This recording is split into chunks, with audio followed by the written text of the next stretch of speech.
خواتین بھی ہماری کہ جب ذکر سن رہی ہیں، ذکر سنتی ہیں، اپنی زندگی پہ امپلیمنٹ کریں گے جو انہوں نے کہا ہے کہ ویسے کرنا ہے تو ویسے کریں اپنی زندگی میں. مرد اپنے گھر پر جب داخل ہو تو اپنی ساری پریشانیاں باہر رکھ کر آئے. روایات کہتی ہیں چہرہ مسکراتا ہوا ہو، جب گھر کے اندر داخل ہو مسکراتا ہوا داخل ہو گھر کے اندر، اور ہے کہ خالی ہاتھ نہ جائے تاکہ بچوں کو کوئی نہ کوئی ہدیہ کوئی چیز دو. اس لیے خواتون کے بھی یہ کہا گیا ہے کہ تم سارے دن کی پریشانیوں کو اپنی جگہ پہ رکھو، جب مرد آئے تو اسے خندہ پیشانی کے ساتھ اسے ویلکم کرو. یہاں تو ابھی وہ بیل بجتی نہیں، اندر ہوا نہیں تو شروع سارا دن یہ ہو گیا وہ ہو گیا، وہ کہتا ہے کاش میں آیا ہی نہیں ہوتا، میں کہیں اور ہی چلا جاتا. ہاں عزیزہ نے ہوتا نا. آج دیکھیں ہم جو بات کر رہے ہیں کیونکہ لوگ ہم سے رجوع کرتے رہتے ہیں، مولانا صاحب یہاں بیٹھے ہیں، علماء یہاں مجھ سے زیادہ بہتر آپ کی کمیونٹی کو جانتے ہیں. آپ رجوع کیا کریں اپنے، یہ روحانی ڈاکٹر ہیں عزیزان محترم آپ کے، یہ مانوی ڈاکٹر ہیں آپ کے. یہ جو حل بتائیں گے انہوں نے اپنے گھر سے نہیں بتانا ہے، انہوں نے تعلیمات اہل بیت سے بتانا ہے آپ کی خدمت میں. یہ حدیث کے مناظر میں آپ کو بتائیں گے گھر آپ نے کیسے گزارنا ہے، زندگی کیسے گزارنی ہے. لیکن ہم آتے ہی نہیں ہیں. ہم اس وقت آتے ہیں جب سب پیک پہ چل جاتی ہے. وہاں سب آج کل تو عجیب ہو گیا. پہلے تو لوگ بولتے ہوئے شرم کرتے تھے عزیزان محترم. آپ کو ہوتے ہیں وہاں صاحب طلاق پڑھاتے ہیں آپ؟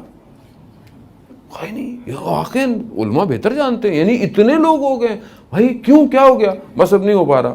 بھائی کیوں نہیں ہو پا رہا؟ بس اب ختم ہو گیا نا بہت. آپ پہلے آتے نا عالم دین کے پاس. عالم دین روحانی ڈاکٹر ہے. جیسے آپ کو درد ہوتا ہے، کسی بھی جگہ پہ درد ہوتا ہے، آپ کو نہیں پتا یہ جو درد ہے یہ جو ہے وہ مائیگرین کا درد ہے، بھوک کا درد ہے، سر کا درد ہے، آنکھوں کی وجہ سے درد ہے، نہیں پتا. آپ جاتے ہیں، آپ ٹیسٹ کراتے ہیں ساری چیزیں. اب یہ جو آپ کو مشکل ہو رہی ہے، آپ کی نماز قضا ہو رہی ہے، آپ قرآن نہیں پڑھ پا رہے ہیں، آپ کے گھر میں تلخ کلامی ہو رہی ہے، اس کی علت، اس کی کوئی ریزن ہے جس پہ آپ نہیں پہنچ پا رہے ہیں، تو آپ روحانی ڈاکٹر کے پاس آئیں نا. وہ آپ کو بتائے گا کہ آپ کا مسئلہ کیا ہے، کیا وجوہات ہیں جس کی وجہ سے سب کچھ ہو رہا ہے. کوئی نہ کوئی ایسا عمل ہے جس کی وجہ سے آپ یہ کر رہے ہیں. لیکن کیونکہ ہمیں تعلیمات، ہم نہیں ان سے بس نکاح پڑھا لو، جنازہ پڑھا لو، نماز پڑھو، ٹھیک ہے کافی ہے. عزیزان محترم پھر ہمارے جنازے ہی نکلیں گے گھروں سے بھی. ایسے ہی ہے. مولانا رومی مثنوی کے اندر بیان کرتے ہیں کہ ایک شخص تھا ایک گاؤں میں، دیہات میں، اور اس کے بہت سارے سوالات تھے. تو اس نے بولا، سنا ہوا تھا کہ برابر والے گاؤں میں ایک شیخ صاحب رہتے ہیں، اور میں سارے مسائل تو اپنی گندم کا انتظار کیا کہ کٹ جائے تو پھر جاؤں گا. گیا گھر پوچھتے پوچھتا دق الباب کیا تو اندر سے خاتون آئیں باہر. کہا شیخ صاحب ہیں؟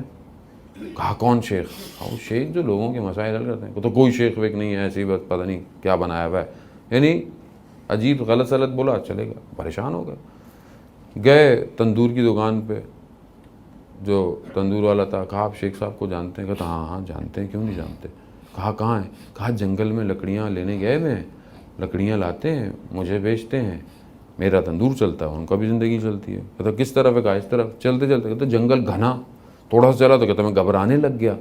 تو میں نے بولا کہ اس سے پہلے کوئی جانور ہے؟ پڑھنے لگا تو ایک بہت بہت نازک سا، بہت ضعیف سا شخص آنے لگا. تو میں نے کہا کہ آپ شیخ صاحب کو جانتے ہیں؟ کہا ہاں میں ہی شیخ ہوں. کہتا اچھا میں تو آپ ہی کو ڈھونڈ رہا تھا. کہتا میں نے ابھی دیکھا تو برابر میں ایک ببر شیر آ رہا ہے، اس کے پیٹھ پہ لکڑیاں رکھی ہوئی ہیں. میں گھبرایا کہ میں نے کہا نہیں گھبراؤ نہیں، کچھ نہیں، بیٹھ جاؤ. یہ بیٹھ گیا تو شیر بھی بیٹھ گیا. اب اس نے اپنے سوال پوچھنا شروع کیے، پوچھنا کھیتوں کے مسائل، نماز، عبادت کے مسائل، سارے روحانی مسائل. تو کہتا ہے شیخ صاحب جتنا میں نے آپ کے بارے میں سوچا تھا اس سے کہیں زیادہ آپ کو پایا، لیکن میری ایک بات سمجھ میں نہیں آئی. میں آپ کے گھر گیا تھا تو آپ کے جو گھر میں ملازمہ کام کرتی ہے، اصل سے اخلاق ہی نہیں ہے کہ آپ کے بارے میں اس نے کیسے بولا. تو شیخ صاحب کہتے ہیں کہ تھوڑا سا زبان سنبھال کے بات کیجئے، وہ ہماری ملازمہ نہیں ہے، وہ ہماری زوجہ ہیں، ہم ان کو تحمل کر رہے ہیں تو جنگل کا ببر شیر گھٹنے ٹیک کے بیٹھا ہوا ہے. اچھا آپ خوش مت ہوئیے گا کیونکہ وہ گھر والیاں بھی آپ کو تحمل کر رہی ہیں. مرد خوش ہو جاتے ہیں کہ شاید ہم نہیں اجزانے ہوتا، ہم وائس ورثہ ہے. یقین یہ خدا جانتا ہے، اگر اس خاتون سے پوچھ لے جو آپ کے ساتھ رہتی ہے کس طرح وہ مجھے برداشت کر رہی ہے. یہ آسان نہیں ہے جانے تو کس طرح مجھے برداشت کر رہی ہے, اس کی مجبوری ہے, اللہ نے اس کو, اسلام نے اس کو پابند کیا ہوا ہے, اور کامیاب بھی وہی اسی لیے ہے کہ وہ صبر کر رہی ہے.